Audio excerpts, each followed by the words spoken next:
walk around. And if you look around the photos here, each one of these here represents certain moments in America's past that Mike has captured so wonderfully. So with the Androscoggin River here, this is the bridge that connects Brunswick on the far side with Thompson on this side. The bridge was designed by A.J. Robley, who may be familiar to you as the architect and designer for the Brooklyn Bridge, one of the great engineering achievements in the 19th century. This was the bridge that connected Brunswick, where the managers lived, with Thompson, where the mill workers lived. On this side, we have Anglo-American Protestants. On this side, we have largely Franco-Canadian Catholics.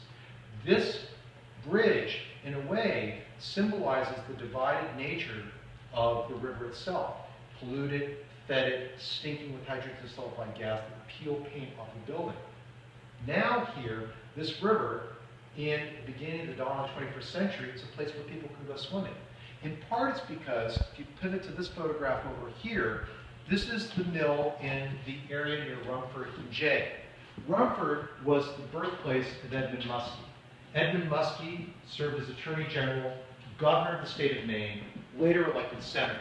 Edmund Muskie's signature piece of legislation, in addition to the Clean Air Act, was the Clean Water Act. He grew up along the Androscoggin River. He went to school at Bates College in Lewiston and knew the river intimately as a stinking, fetid mess. And he was the person that helped pass legislation that ultimately cleaned up the river.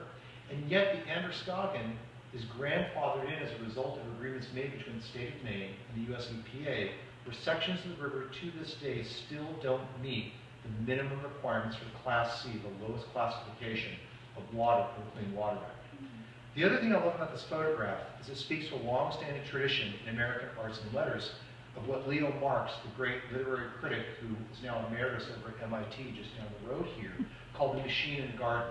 Here we have this beautiful scene, sylvan scene, but that's a paper mill designed to convert forests into board feet of lumber, or in this case, to pulp for paper.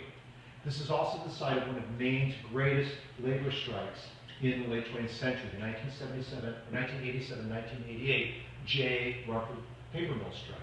You wouldn't know that looking at that image, and yet there's something there if you know something about it, that even this beautiful scene, you've got the smokestack, this stack rising up, and the river itself is beautiful, even if the history in some way is a little bit obscured behind that.